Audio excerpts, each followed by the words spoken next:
Welcome back to Beyond Well with Sheila Hamilton. This is a program for people who want to learn more about their interior lives and stories like Hidden Valley Road, Inside the Mind of an American Family. Robert Kolker is our guest today. He wrote about the heart-rending story of a mid-century American family who had 12 children, 6 of whom were diagnosed with schizophrenia.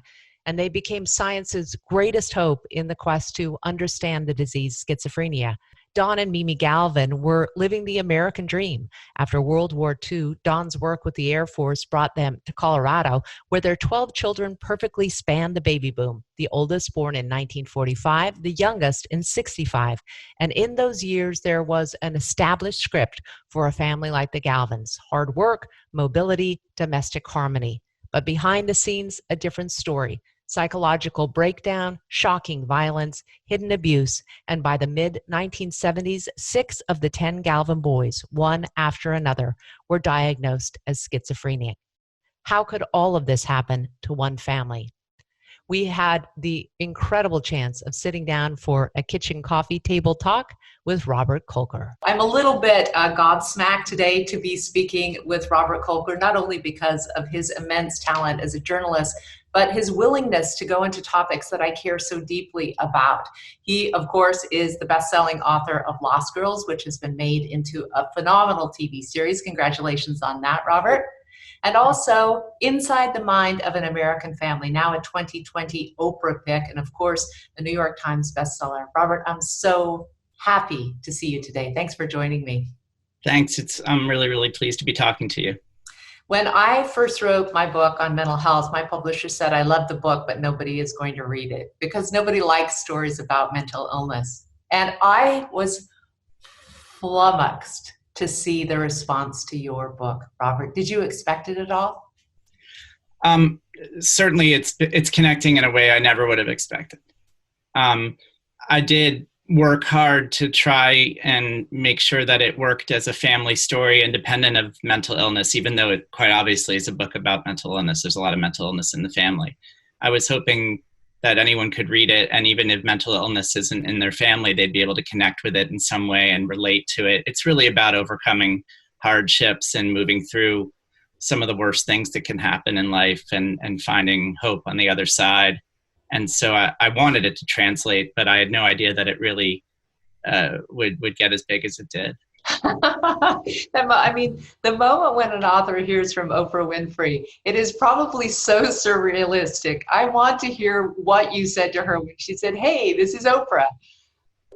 I'll have to start by saying that I had never imagined that I would get a call like that. I mean, most Oprah books are fiction.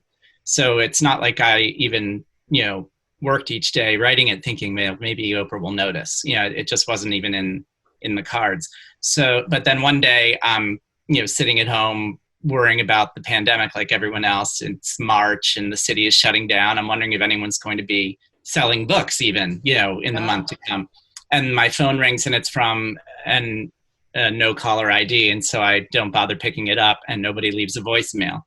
And then I get an email from the publicist at Doubleday saying, could you pick up the next time somebody calls your phone? Pick up the next spam call you get, right? I'm, very weird call to get from the publicity guy. Normally he's very, very specific about what's happening and when. So the phone rings and I pick it up and I hear, this is Oprah Winfrey. And I just burst out laughing because, I was spared thinking that it was a prank, right? Because if it had come out of the blue, I would have said, no, you're fooling. This is a friend of mine. It's not really Oprah. But since the publicist had teed it up, I just started laughing because who knew this could happen? But, then the more I talked to her, the more I saw how much it kind of made sense for her. That mental health and mental illness has really been an issue of hers for decades now. Yeah. That a family like this, like the Galvins, who I write about in Hidden Valley Road, they probably would have been on her show if she still had a daily Oprah Winfrey show. That it's very much one of the things she does is talk about finding hope in hardship. And so it seems like I'm very excited to say it seems that she really connected with it. It was stunning to me because the topics of anxiety and depression are now on the mind of almost everyone because quarantine has created a lot of people who are suddenly aware of their own mental health. bipolar disorder has become kind of in the news because of Kanye. But there are so few books written about schizophrenia because it is so misunderstood. It affects roughly 1% of the population. And yet your book, as far as I can remember, is the first book to specifically delve in to the roots of schizophrenia, how people who have children with schizophrenia have been blamed, the various treatments through the years. And so I want you to talk as a journalist, first of all, about the different minds that you took to this, Robert, because one was from the journalism mind to explain schizophrenia, obviously, and the other was as a person who could listen to this family story and make it relevant to all. Those two minds really were exactly how I visualized things as I was going into this, because talking to people about difficulties that they've experienced is something that I have a lot of experience with. I was at New York Magazine for 17 years writing every kind of story about every kind of difficulty that people faced. Talking with vulnerable people is something I did with my first book, Lost Girls. Talking about families, about their own family issues and their estrangements and their arguments with one another is something that I've done before as well. So that was one mind. But then the other mind, writing about mental illness and about genetics and neurology and neurobiology, and the history of the thinking of these things and drugs and pharmacology, that was all new. And so to me, that was exciting, because one reason why a person gets into this business is to be thrown into the deep end and learn new things. It's enjoyable. It's what makes it fun. Like, you get to talk to, the brain surgeon or the guy who had to land the plane, when everybody was in trouble. You get to live a little vicariously. So this was a chance to do that, but it was very intimidating. And as you said, not a lot of real popular understanding of schizophrenia. And I had misconceived notions. I mean, I felt like schizophrenia was like bipolar disorder or depression or anxiety, in that we had found medications that did the trick, and all you had to do was find the right mix for yourself and you were back in action. But that just isn't the case with schizophrenia. The drugs are all different versions of the same drugs that have been around for 50 years. Those drugs are symptom suppressors. They can be very helpful in managing patients and up to a point, but then suddenly you can't really turn back the clock, and it doesn't really help. And so I had to learn new things as well. Yeah, we'll get into that also. Just so many people with schizophrenia whom I know who have just said that they cannot deal with the side effects. They'd rather actually deal with the behaviors that come from the illness itself than deal with the lethargy and the weight gain and the heart problems that are associated with those. I want to start with the Galvin family, because if you take us all back to 1950s and how little mental illness was spoken about, then you understand Mimi and you understand the way that she attempted to manage the stigma of mental illness. But even then, she was a spectacular guise for everything being perfect. So what did you learn about Mimi's personality that allowed her, through all of these years of illness with 6 of her 12 children afflicted with schizophrenia, to get by doing this? I guess that one way to start to answer that question is to say that this was a happy family, that it wasn't a family with 12 children because of some, terrible situation where they just kept having children. She wanted the children. Her husband did too. They were kind of rock stars in their community in Colorado Springs in the 50s and early 60s. The kids were football stars and hockey stars, and one of them dated the general's daughter at the Air Force Academy. They were big deals. And when the worst possible things happened, it hit them in a really hard place. And what was happening in the 50s or 60s in terms of the professional understanding of schizophrenia was, you either viewed people with schizophrenia as real hard luck cases who you would institutionalize forever, or you would look at them as wounded souls who needed a lot of therapy to pull them out of their shell. Like in I Never Promised You a Rose Garden, it was a little bit like the miracle worker or whatever, that you needed Annie Sullivan to be determined and to try to poke through the membrane and rescue the poor person who is now in an imaginary world. But the problem with that is that the therapists at the time their recipe for doing that would be to blame the family for the problem. They said that the reason why you're in this imaginary world is that your parents have driven you insane. Specifically, your mother has made you not just neurotic, but schizophrenic. And that was a completely wrong, obviously, and it also created even more of a stigma for families. So when someone like Mimi, to get back to your question, gets faced with this, the last thing she really wants to do is medicalize it. She doesn't want to put her kids in an institution, and she doesn't want to be blamed, but she has no other alternative. So at first, for several years, she and her husband hoped for the best and decided to be optimistic and think, well, the kids will just grow out of it, and they'll have to fend for themselves. And they felt as if they had no other choice, because Don, the father, had a very prestigious job, and he was the only one earning a living for this family. It's not like they were wealthy. The best strategy was to just sort of try to play through it, but then it became impossible to deny. So her denial, I think, came from a very honest place, but it became very destructive as well. And I think that's something that a lot of families now, and a lot of your listeners might be interested to hear, that this is a story of a family that really was damaged by the stigma, damaged by the denial. I want to talk just a little bit more about that denial, because first of all, I recognized myself in it when my late husband started to develop signs of mental illness. I have a big profile in the city, and many people know me, and very few people actually understand the mechanisms of mental illness. And of course, you want to just keep up with your life as long as you possibly can. But the pace of her life kept coming at me in these pages. The number of lunches, the number of dinners, the number of events that she was, even for a woman of the 1950s, she was on super steroids, wasn't she?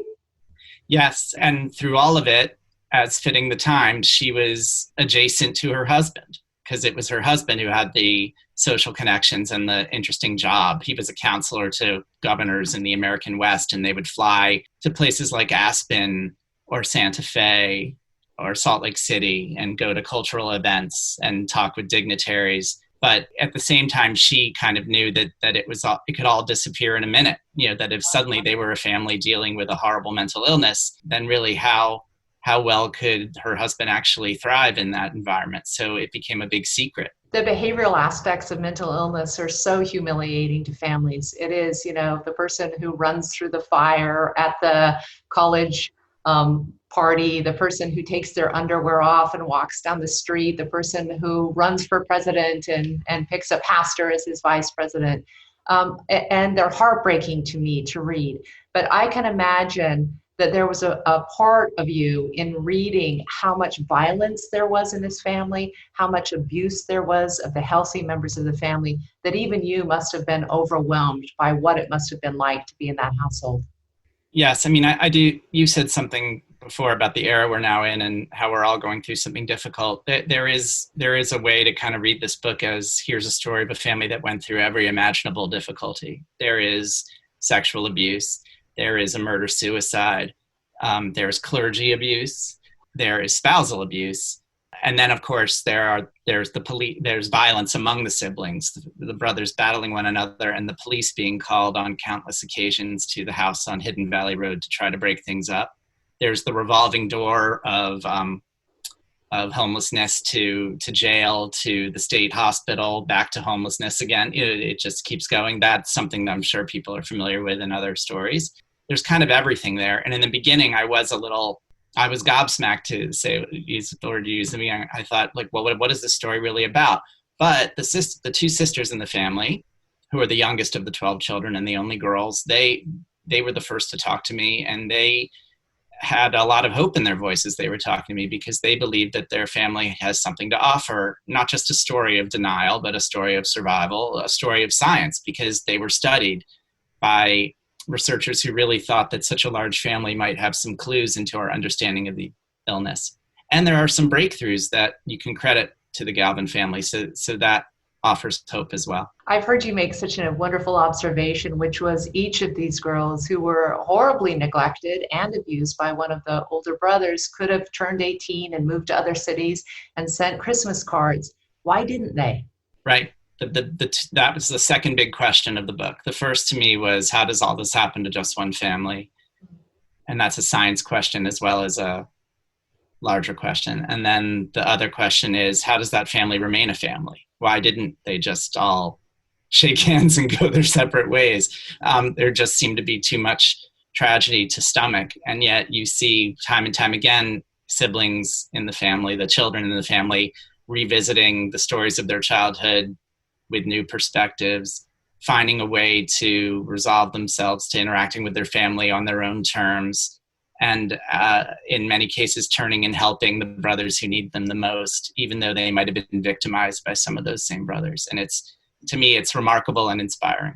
Yeah, and the power of that, even despite having gone through so much together, because there's one view in sort of self-improvement, which is if your family is toxic, release yourself from them completely. And I really do not agree. I don't think that in the end, at the end of your life, that you would end up feeling like you'd given your best self if you never actually repaired those bonds with your family. I think it's the big work we're supposed to do as human beings. Yes, and there are some children in this family who make decisions to set up boundaries and to set up distance and to only control how they interact with the family on their own terms. And since we've watched these people from a young age experience all sorts of difficulties, there's, as a reader, when you're reading it, I think you probably think, well,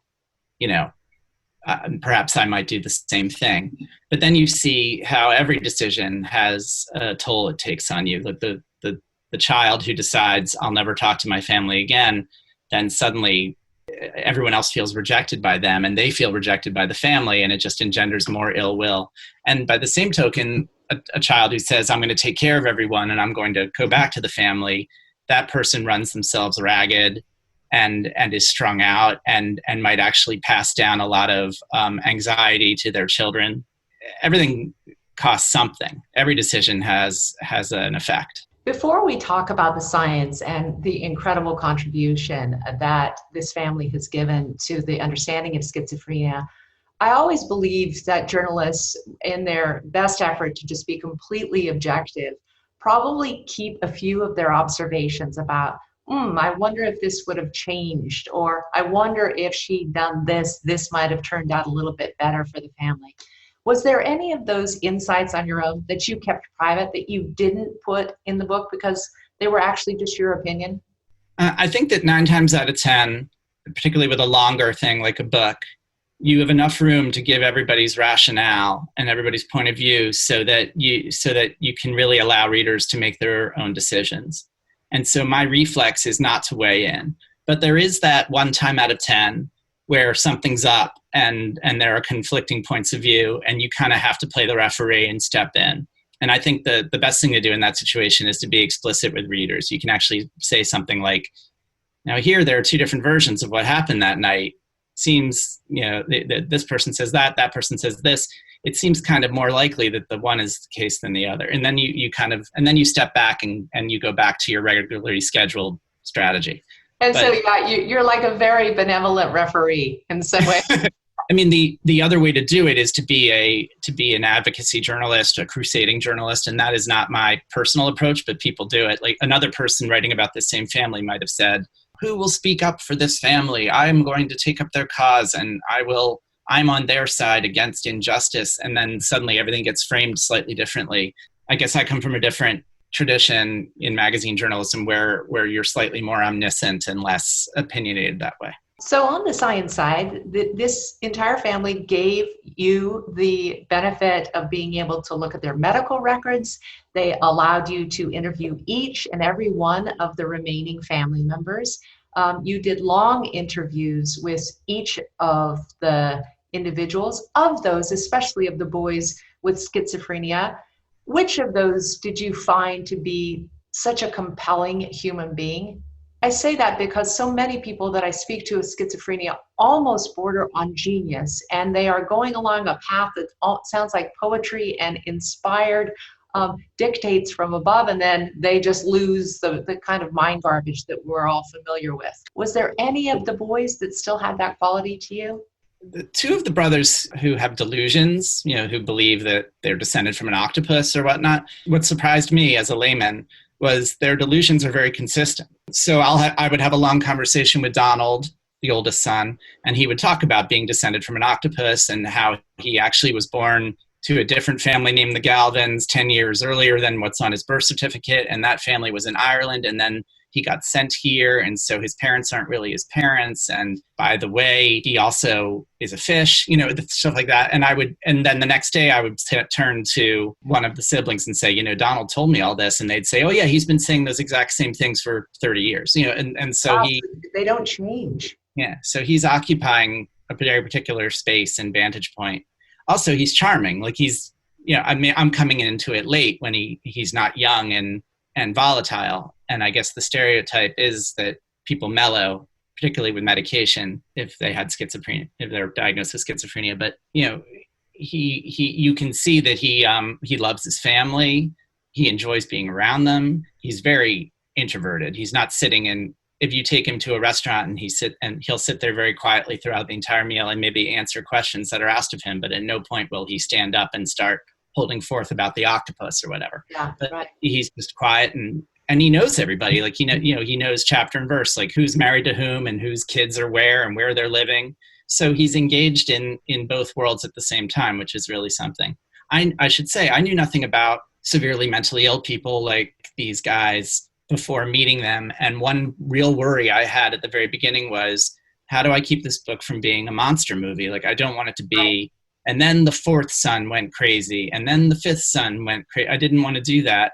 And then almost immediately when I met the three surviving brothers who are mentally ill, I was no longer worried about that because they are actual, full-fledged human beings with their own stuff. So it was easy to write about them as people.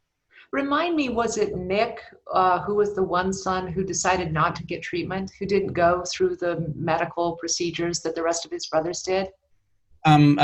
Michael. And it seems as if his parents, in a panic, they thought he was having a psychotic break too, but it's possible that he never really was, and that he just was a hippie who took a lot of drugs and was staring off into space a lot. And apart from a couple quick hospital experiences when he was 20, he never needed any sort of mental health treatment again. And he's just living his life and very functional, and also very suspicious of the mental health system because of his experiences. Yeah, I thought it would be interesting to hear more from him, just because I know so many people who've gone through forced hospitalizations, who've gone through these heavy loads of schizophrenic drugs, can really come back with horror stories. And then you can talk to them almost as human beings about what that was like. Did you come away with any strong feelings of your own about the over-medication of people with schizophrenia? One way of looking at the Galvin family is that the sons got sick at the high point of thorazine and clozapine. The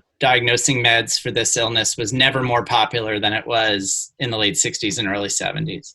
And that perhaps in recent years, there's a little more finesse, a little more nuance among doctors about, well, how much do we give them and how much do they really need? And maybe some cognitive therapy to help them prevent psychotic breaks combined with a little bit of medicine instead of just doping them up.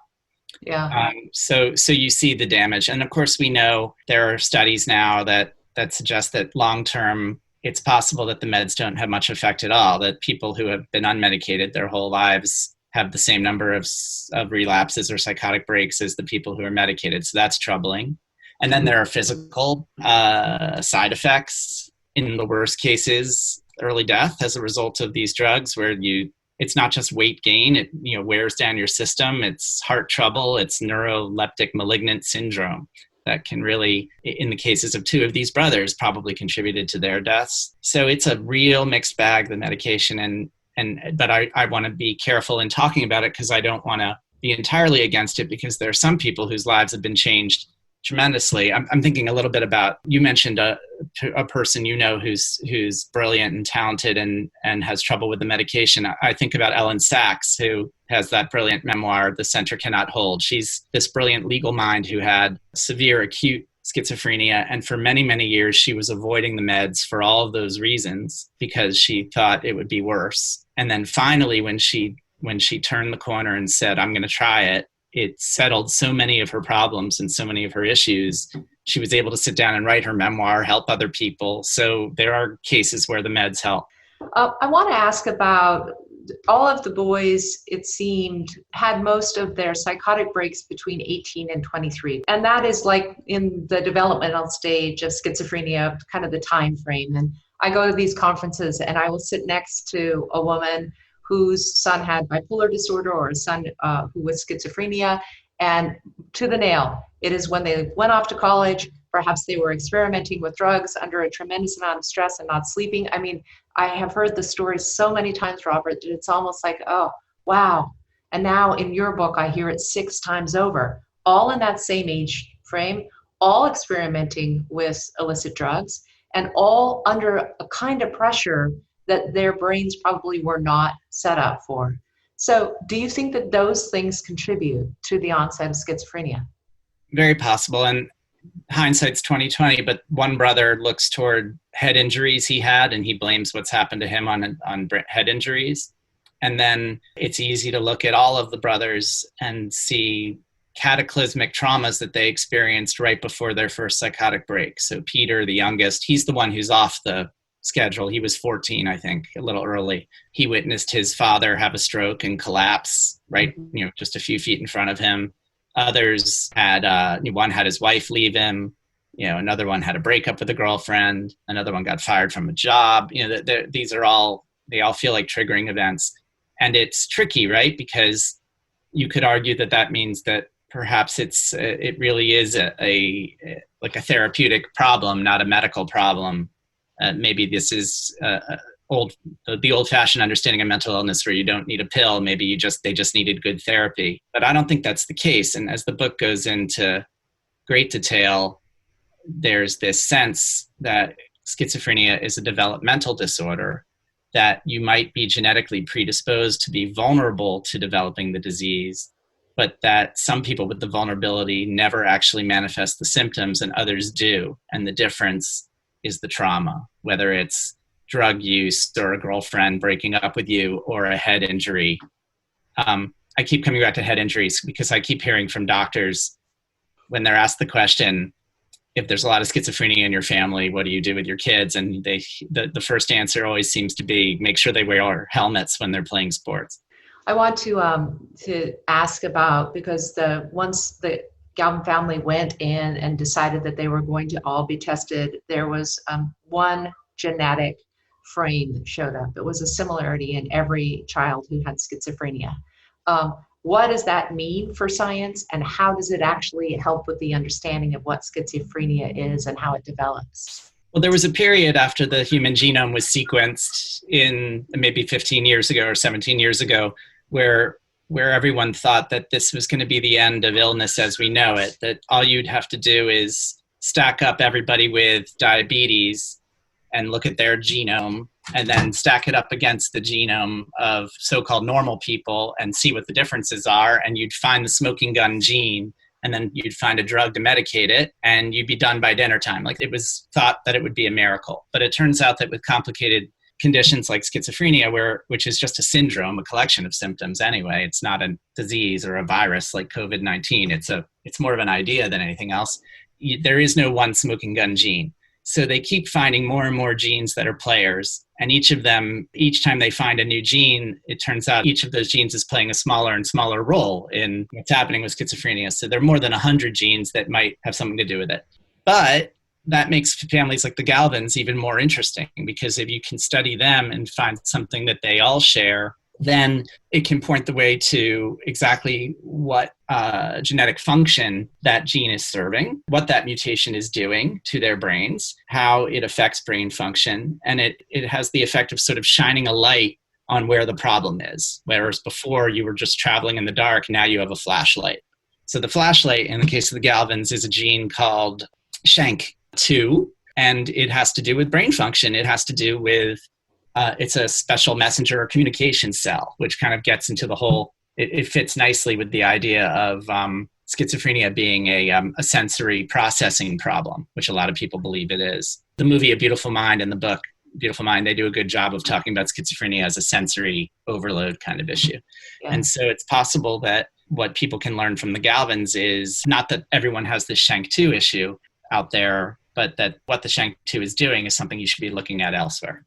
It's fascinating because I don't know if in all of your research you came across the Hearing Voices Network, which is a group Mm-hmm. of individuals with schizophrenia who have really trained themselves to be able to communicate with the voices that they hear, to listen, to give their voices instruction, to give them timeouts. And in many ways, hearing you describe the function of Shank 2, it just occurs to me what they're doing is overriding that genetic expression, teaching themselves coping skills to actually tamp down that extrasensory input. Yeah, they're making friends with what they've got there, Right. which I think that's fascinating. And I think you see it with other so-called disabilities as well, obviously with deafness and whatnot. And I do feel like they have a real important role to play here going forward. I feel like it's like dominoes falling, that in the last 40 years or so, a lot of stigmatized conditions have come out of the shadows, whether it's depression or anxiety, bipolar disorder, or even autism. People talk about it now and have a higher tolerance for it. It's not a taboo subject anymore. And I think schizophrenia is the next one. And hopefully this book helps, but also the many, many memoirs. I don't want to claim that I'm the guy who's knocking down the door here, but there are lots of great forces out there that are doing great work on this. A friend asked me to ask you whether or not you had an opinion about the number of times that the Galvins had their kids in and out of state institutions and what the cost to taxpayers was for that. How many times they were cycled into inpatient care and then out into residential treatment centers and then apartments through subsidies, and would they have been better as long-term residents in a state hospital? Well, the revolving door for most of them was the state hospital. I think there's no question that between the jails and the revolving door of being out on the street versus the state mental hospital, the burden on social services and law enforcement is intense. And it's also without question that this is not a cookie cutter condition.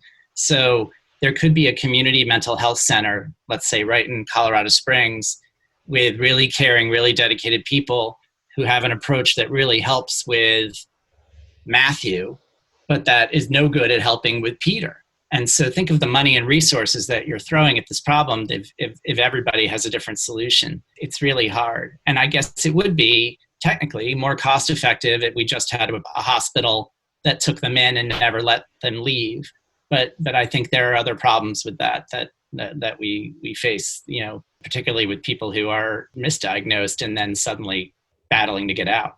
The other day I was going in shopping and there was a person with schizophrenia. Obviously, I can kind of tell when they're having conversations with a voice in their head. And I watched them with a much different degree of interest and empathy and compassion because of your book. And I wonder how you have changed from having spent so much time in the minds of people with schizophrenia and within this family unit. The one thing I've become convinced of is that the volatility of such people and the unpredictability of them and the concern that they might become violent is there's a direct relationship between that and the amount of anxiety they're feeling.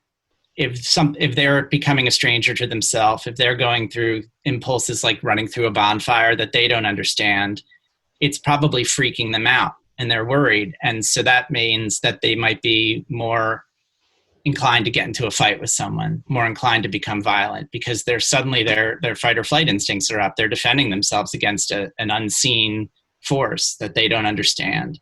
I love that observation so much, Robert. And I don't know if you're like me, but I believe we're all on a spectrum of mental wellness. And when we are all coping in different ways and have behaviors coming up that we don't recognize, like, why am I going for my second glass of wine? That's troubling.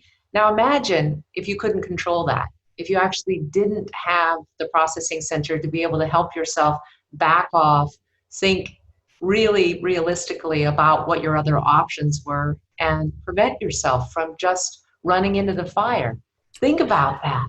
So much about, and I know you know about this, about meditation-based stress reduction. It's about self-awareness and about paying attention to your own attention and understanding how your mind wanders from here to there. So many people with schizophrenia lack self-awareness entirely. They have no idea that they even have an illness. And so they're on the opposite end of that configuration. And it's so imagine the difficulty they must have regulating their reactions to things. particularly if they feel threatened. It's so, I mean, I think you've done such a wonderful job dealing with the violence quotient in this, because I think it's, in some ways, people who are mental health advocates don't serve themselves to say that people with mental illness don't become violent, because people with schizophrenia often do, for that very reason that you pointed out. It's a small percentage of the population and they're more often victimized, but in cases when they do, they do. And it often ends with terrible, terrible circumstances. So I'm curious if you become hooked like I did on mental health, and whether you'd ever do another project like this in your lifetime again. Sure, absolutely. I think that the job of someone who writes at length in doing nonfiction is to bring readers into a subject that they don't understand and that perhaps they never thought they might be interested in, and then find that they find it very interesting. The Big Short, for instance, I really didn't have much of an interest in the material, but suddenly you're sucked into this page turner and you're wondering, well, will they be able to beat the market? Will they be able to predict the crisis? Are they going to be right or wrong? Are they going to get their money out in time? Like, I want to know. And then along the way, I don't realize it, but I'm learning a lot. To me, that's a fun project to be a part of, where you're not just hopefully writing a thrilling story, you're also infusing it with something new. For me, the mental health, mental illness, any number of healthcare related scientific subjects, they are so poorly understood that I would love to dive into something like that again, for sure. And that wrapped up our kitchen coffee table talk with Robert Kolker. Thanks for listening. And don't forget to give us a thumbs up if you like what you hear.